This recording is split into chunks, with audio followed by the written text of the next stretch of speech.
Hey everybody, it's your boy Mark Evans, DM here, Yachting with the DM. What's up, guys? What's up, Joe? What's happening? What's up, buddy? What's up, Judson? What's up? What's up, man? What's up, Tim?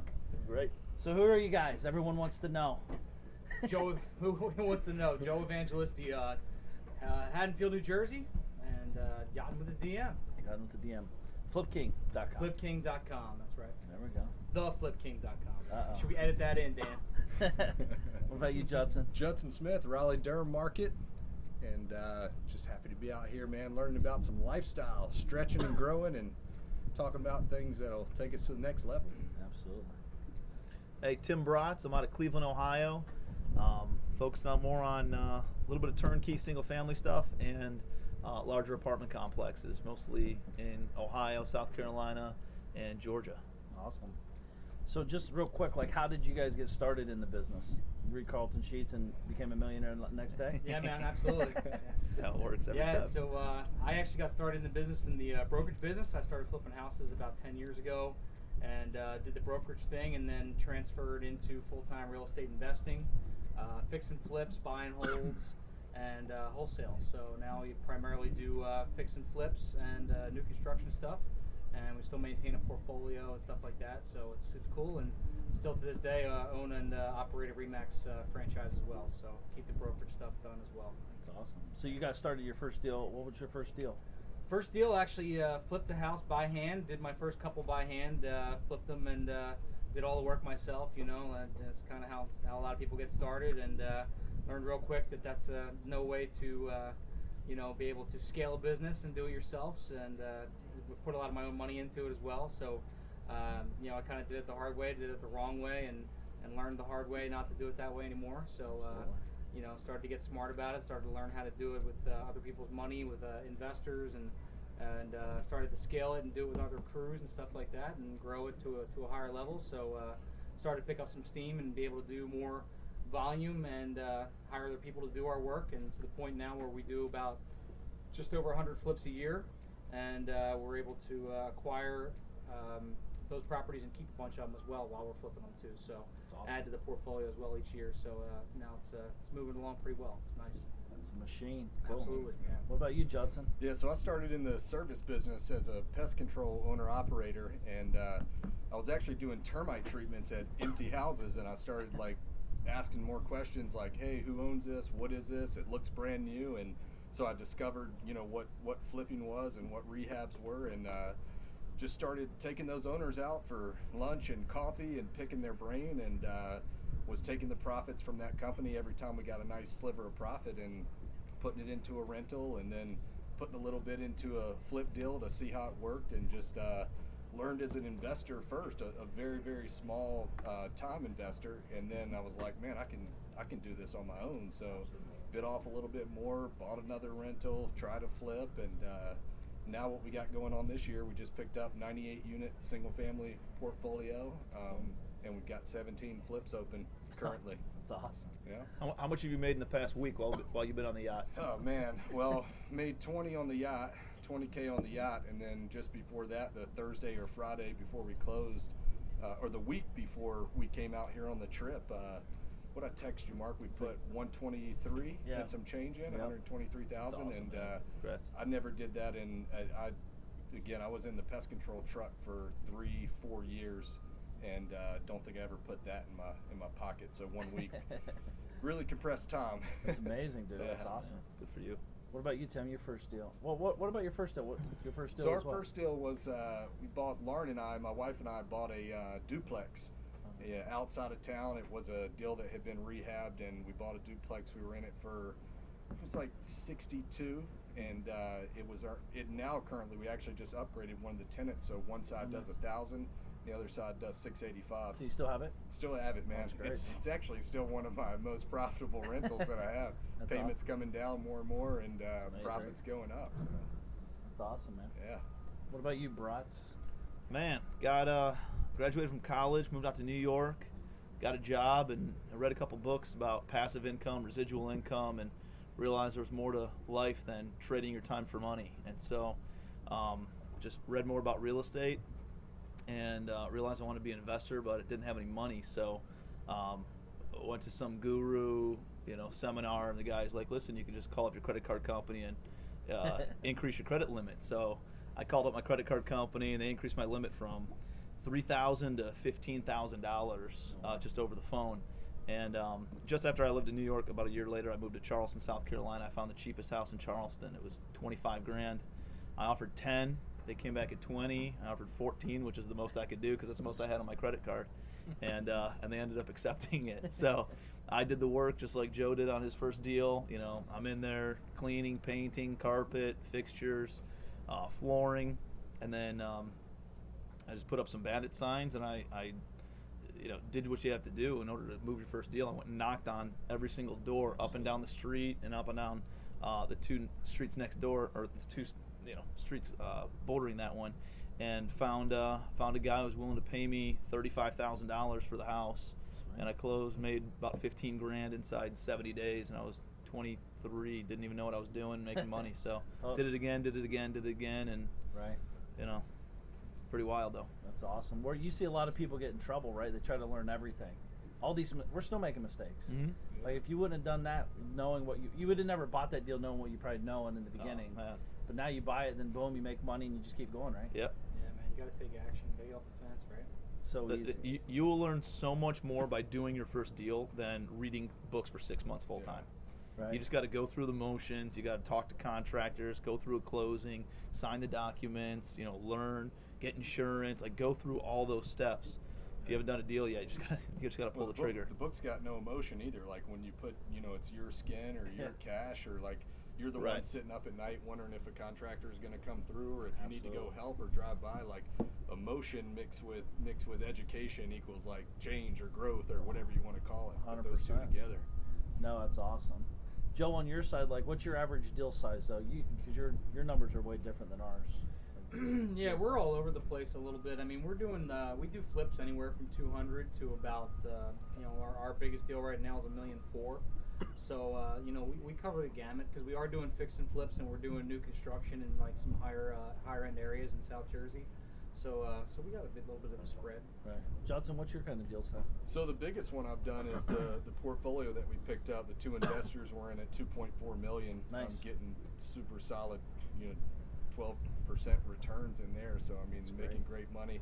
But lately, I've been focusing on picking up anywhere from $50,000 and below, with ARVs of 100 and below. And nice. we were talking about this earlier. That deal. I mean, people talk about market cycles and is it going to crash? Is it going to fall out? And the real answer is, who cares if you're in the right deal? Yep. You hold something like that as a rental, or flip it and make your 20, 30, 40K, whatever it is, and move on to the next one. For sure. Tim, you're in the 50. Well, now you're in the higher now. Well, right? I do the turnkey side of things. We do probably 5 to 8 deals a month, and that's usually houses under $120,000. So $50,000 to $120,000. Our average profit's probably $8,000 to $20,000 depending on the deal. And then, and then my long-term holds, the big wealth building, is the apartment building. So I have a little over 400 units there, and our biggest deal is probably $12 million. I have about out of 400 units, probably have almost $35 million worth of property there. That's awesome. That's awesome. What about private money? You guys using all your own money, going to conventional banks, private money? What do you guys do? I do a mixture of things. I actually have a pretty good system of trying to take private money, and when we do a fix and flip, obviously we give the private money right back, and then we reborrow it again for the next deal. But when we do a fix and we buy it and we keep it, as a buy and hold, we'll re-rent it, and then we'll go back to a local community bank, and we'll refinance that property in the community bank. Once I have a certain amount of deals in the pipeline with the community bank, we'll take that to a bigger bank, and we'll refinance that thing either to a blanket refinance or just a bulk refinance into a bigger bank, loosen up the community bank again, and then do the whole thing over again. So we have a blend between our private guys and our community banks and our bigger banks. We kind of use it. What's your term called? You have a pretty cool term for that, right? I call it a replacement recipe, but it's pretty damn close to your trifecta, which I kind of read after I invented the replacement recipe. So I kind of got to give you credit for the trifecta. Well, no, I mean, listen, you're doing it. We're both doing it. We're both doing damn call near what the you same want. thing, It's money in the bank. Absolutely. I kind of been doing it just as long as probably since you wrote the book. But it's Absolutely. interesting. We kind of all go about doing our thing kind of the same way, and we end up coming about the same result, the same, our own way. We kind of find our way to do it, but Right. it's interesting. We all got to come up with creative solutions to our to our issues. Well, it's the truth is there's not one direct path to success. Absolutely. Right? We've all done different paths, different beginnings, different where we're at now, different where we're going tomorrow. Like, there's no direct way. Yeah. So, like, I'd rather see someone spend like 50 grand on a house than the 50 grand on a coaching program. Oh, absolutely. Just buy a house. Yeah. Dude, you learn just as much, if not more. Just go do it. I mean, I just think you'll like actually know what a HUD looks like. You can make money. Yep. And I'm not saying you shouldn't invest in yourself, but like there's a certain point in time when you should just do a deal. Yep. Just get off the fence and just go. So Judson, you got a lot of private money, right? You're working with a lot of private. Yeah, so the way it started for me is we started going to the bank. Lauren and I were going to the bank for like the first 5 rental properties, and then they basically pulled it out from under us. They were like, yeah, that's it. So it's not going to work, and it was taking 30 to 45 days to close, and that's when I started hearing about talking to other investors and reading. I was like, there's something called private money, and tried a couple of guys. It didn't work out. I got discouraged, botched the phone calls, got all nervous on the call, which is, completely normal. Sure. And ended up doing the first deal with lendinghome.com, Okay, which cool. the rate was, I can't even remember, total all in, it probably cost me over 20% to borrow the money. Nice. But then I just kept, that frustrated me, talking Sure. about taking action. I was like, man, I just lost, 10 grand in using them as a lender.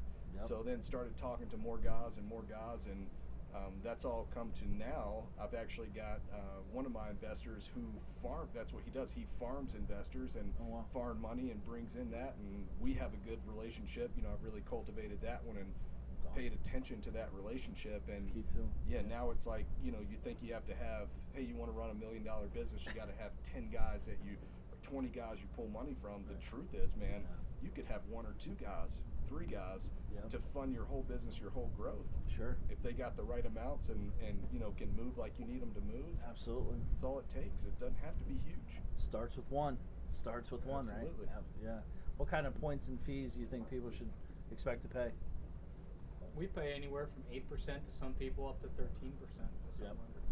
Yeah, but points and fees, you're not into. We don't do points That's and fees that's at more all. hard money talk, right? Hard money Yeah. lender talk. When you start talking points and fees and extensions and all that kind of stuff, we don't. It's usually more institutional financing when you get to that point. And Yeah. hard money, and we don't get into that. And usually, when you're dealing with private financing, it's more simplistic. It's more relationship based. You don't generally talk about credit scores and personal financial statements and all that kind of stuff. Right. It's more about the deal, and it's about the relationship.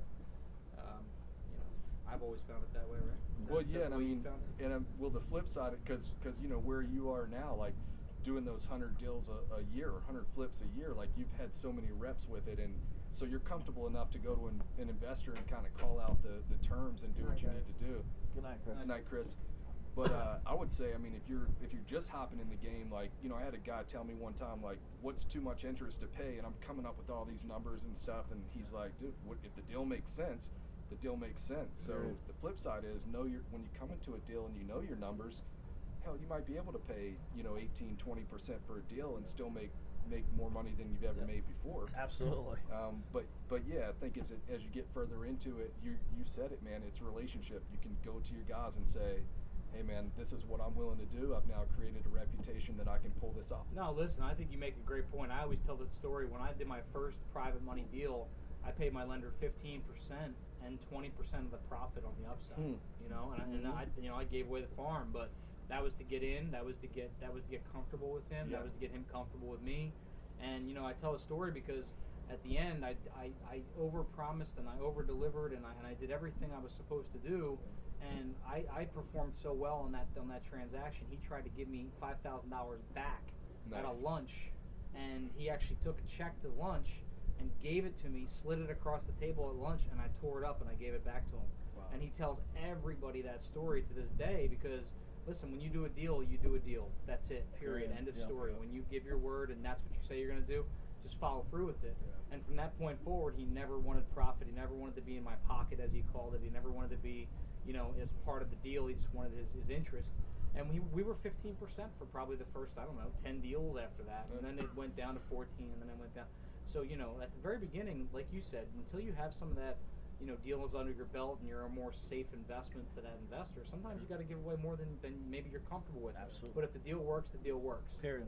Period. Dude, when I got started, I was doing 50-50 splits with everybody who put up money, and I did that for the first 3 years, you know. And so, I mean, I was a punk 23-year-old kid, and it takes a lot to invest with somebody, and you think they're new, but people saw the work ethic and they saw that I knew what a deal was, and so they said, hey, I'll put up the money, you do the work, we'll just split it 50-50. And would I give away 50% of a deal for somebody bringing the money now? Absolutely not. No way. But that's because we learn, we're more valuable. It's less risk. It's not only the property that secures their interest and secures their money. It's also the individual that they're lending to. And I know Mark says it all the time. Like, are you the kind of person who would go and work third shift at Wendy's to make sure that your investor gets paid back? And I know all the guys at this table are, and that's why people are willing to invest with us. And that's more important than the asset that they're actually investing into. 100%.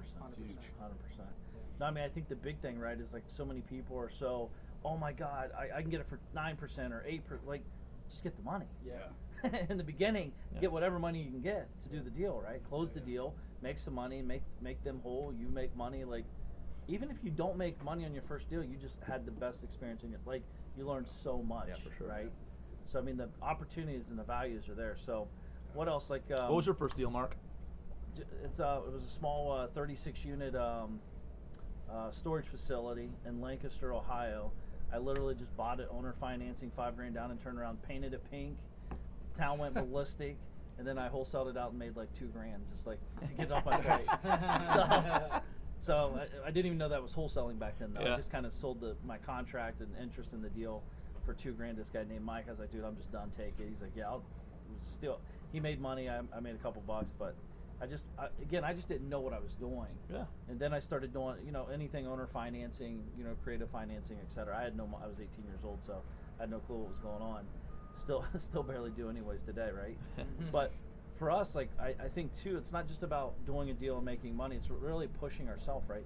Getting out of our comfort zone, getting scared, even being on the yacht, Judson. Like when we all came here, right? It's like a big deal. Yeah. It's a lot of money. It's a big commitment financially and time commitment away from our companies.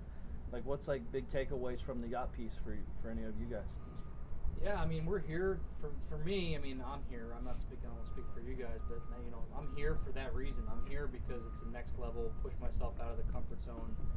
Design my own lifestyle.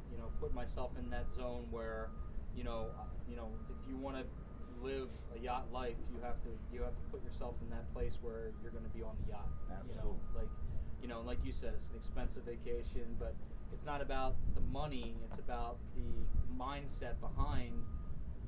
I'm capable and I'm willing and I have the ability and I'm going to drive myself to be able to push myself to be able to do this once or twice a year. That's awesome. I mean, we're on the yacht and we're already talking about doing it again in the fall. So to me, it's that mindset. And then you're sitting on the yacht and we're talking about buying the yacht one day. You don't have those conversations unless you're on the yacht. You don't have those conversations from home. Right. So. To me, it's just about getting around, guys like you guys, and then having those conversations, and I'm just grateful to be part of it.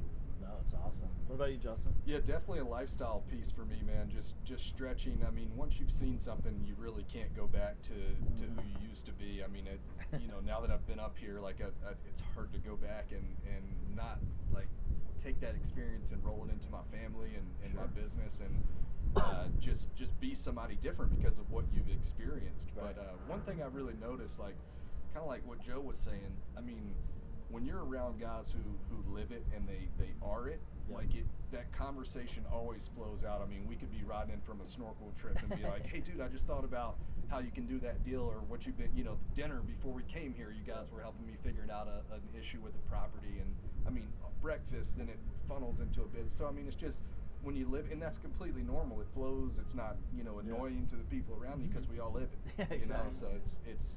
Will you stop talking about business? Oh my God! Do we have to keep talking about deals? It's like, what? Yes. Deals over. Yeah, we literally haven't stopped talking about since we got on the boat, and no one cares. That's what we live and breathe 7 days a week. Yeah.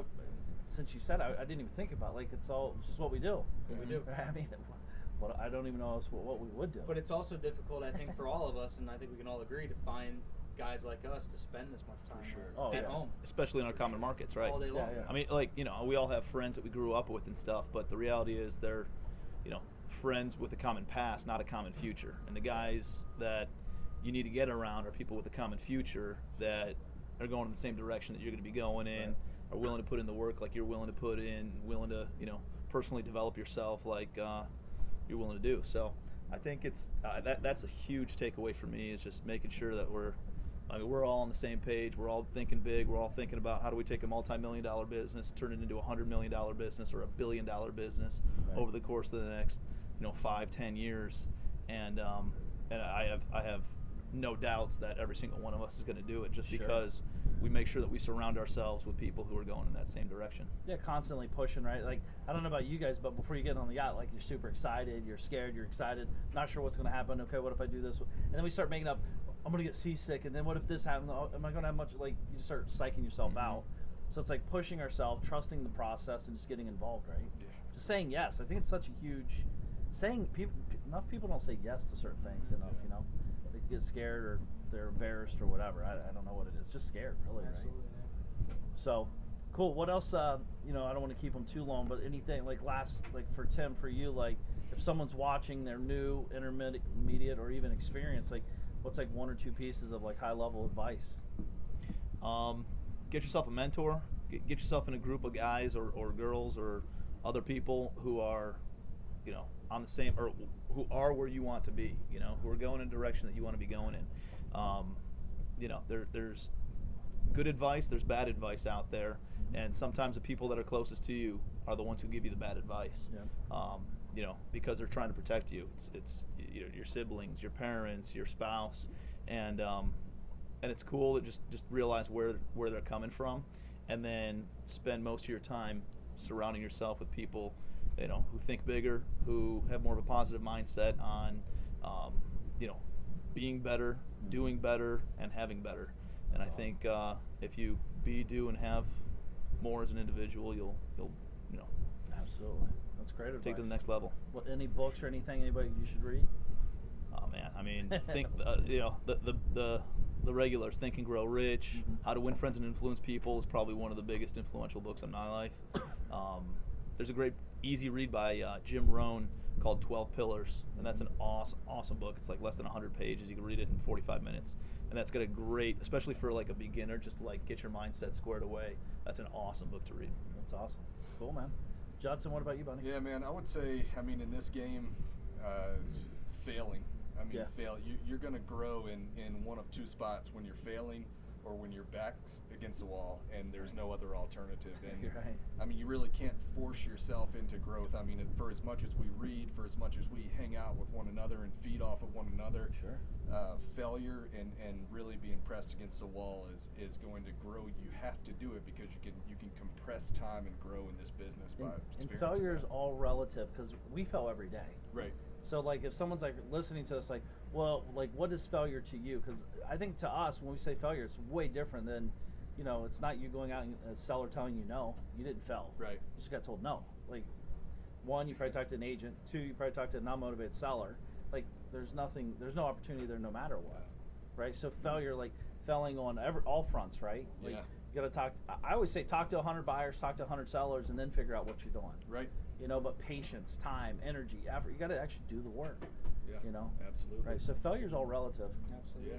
I mean, shit, we're failing right now. Systems are breaking, people are quitting, people are like, there's all kinds of stuff going on. Like between all four of us right now. And I think, I think if you're a problem solver, you'll figure it out every single time. every time. And I remember seeing a Tony Robbins. He said, "Hey, the best resource is resourcefulness," meaning everybody says, "Hey, I can't get in the business because I don't have the time." Well, you need to get in the business because it'll give you time. I can't get in the business because I don't have money. You need to get in the business because you don't have money. That needs to be the reason why you're doing something, not the excuse for why you're not. Exactly. And if you're resourceful, I think you will find a way. I think, when your back's against the wall and you're either gonna, fail miserably and die, or you can push through the barrier and succeed. I think human beings have a nature of pushing forward and succeeding. So, Right. I think, hey, I don't know how to read a HUD statement. Google it. Yeah. How do you read a HUD statement? You'll figure it out. I mean, there's so much information available that if you are resourceful and you can find the answers, you can have a lot of success in this The business. answers are online. Yep. Yeah. I mean, you just got. But again, I think the problem is everyone's trying not to do the work and get rich. They don't Yep. want to do anything. Give it 5 years. Be patient. Get involved. Mess up. Almost go broke. If not go broke. Like there's. It's not a big deal. First 5 years in the business, how many days a week did you work? Every single day. Every single day. I'm Multiple. Still, yeah. I mean, you're. Me too. You too. You too. You're not taking vacays and like literally hanging out, 7 playing days a around. week, 10 to 12 hours every single day. Bare bones. Every Bare day. bones. And you're in the closet. You're stressed out. You're in your office or wherever, driving to Starbucks, crying, sad, excited, Mhm. super excited, very sad, Depressed, and, yeah. and like literally a nanosecond, all that happens. So Before breakfast. yeah. But I mean, again, who do you call with that problem? Who do you know? Some of the stuff you just have to work through by yourself and just deal with it and grow from it. So failure, that's a huge piece. for sure. Anything else, Justin? In terms of the books, man, there's Right. two. I mean, obviously, Joe's going to get on me for this, but I'm on Trifecta Profits. I mean, Absolutely. I've been sharing the book. I'm not gonna get on you for that. It's amazing. It's incredible, but yeah, that one, and I've been reading As a Man Thinketh, As a great. Man Thinketh Yep. a lot lately. With James Allen? James Yep. Allen, yeah. And you get that online for free, dude. There's Yeah, PDF absolutely, yeah. online, yeah, and I keep it on the phone here, and I mean it's simple, it's short, and it just, if you can read it like 100 times, you get 100 different things from it. But Absolutely. basically, it's what you think about comes to pass, and Yep. that's it goes rolls all the way back around to the yacht. Like, hey, if you're going to be here and think like this, guess what's going to come to pass in your life? Right. Absolutely. That's awesome. What about you, Joe? I would say number one thing is take action. I think too many people in this business, especially, it's analysis paralysis. Everybody wants to learn everything before they actually take action. Right. And that gets back to failing. I call it failing forward. Like you got to fail as you do. You got to learn, you got to grow, you got to fail. And you got to fail as you're learning. You got to do it. You got to learn it as you do it. You're going to like Tim said, you don't know how to read a HUD? Wait to get to closing and then go Google it. You'll learn how to read a HUD at your closing. Like you don't have to learn everything until you have to, one day be prepared. You're gonna figure it out as you go. You can figure all this stuff out as you go. If you don't know how to do title work, wait until you have a title to deal with and then call the title company. Right. You know what I mean? Like you don't have to learn it all until the day it's presented to you. Wait until the day it's presented to you. Just go out and do a deal, take action, and get something done. And then my most favorite comment, which is I try to live by constantly, is stay uncomfortable. Yep. Be comfortable being uncomfortable, and as soon as you feel comfortable, get uncomfortable Push again. it. Because when you're uncomfortable, or when you feel comfortable, that's when shit's not going right. Yep. If you think that you're not making enough money, it's probably because you don't have big enough problems. Yep. Go create bigger problems for yourself, because you're not solving big enough problems if you don't have enough money, and that's Good part of point. being uncomfortable. So. Yeah, no, it's true. I mean, I think the thing too is, like, as people are watching us, I think the problem is people are just soft these days. They really are. They get told no. Like, we know a guy, all of us know him.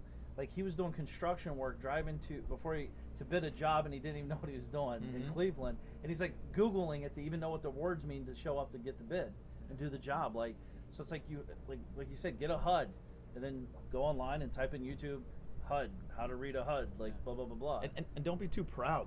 Yeah. What are you too cool to call Ask somebody at the questions. title company and Yeah. say, hey, can you explain this to me? Like, Yeah. we were all there. You could figure it out. Like, just call somebody, ask somebody who's already been there, done that, and. But with have that them point you said, in the direction. ask and do. Don't ask. Yeah, ask. for Don't sure. become an asshole. Ask as you do. Yeah. Ask as you do. Ask in the middle of having to do. Yeah. Yeah. Call us when you're in the middle of a closing and say, how do I do this? Yeah. You know what Yeah, I mean? say, Like, holy shit, I have $110,000 at the title company. I got another deal coming on backside. I get $140,000 plus 30. I'm trying to. I don't know what I'm doing, but if you that's ever exactly call a the real question. real estate investor with that question, they'll gladly answer it for you. Absolutely. If you call them with a hypothetical, they'll hang the phone up on you. Yeah. I'm so sick of answering hypothetical questions. In theory, based off of Yeah. the lawyer I doing was reading this that. book one day, and I think I might have a deal on my hands. How would you have a deal? Because I read a Craigslist ad. There's a deal for sale. Yeah. And it's a great deal. Dude, get lost. Everyone's got great deals. It says right? motivated Yeah. seller on it. Yeah.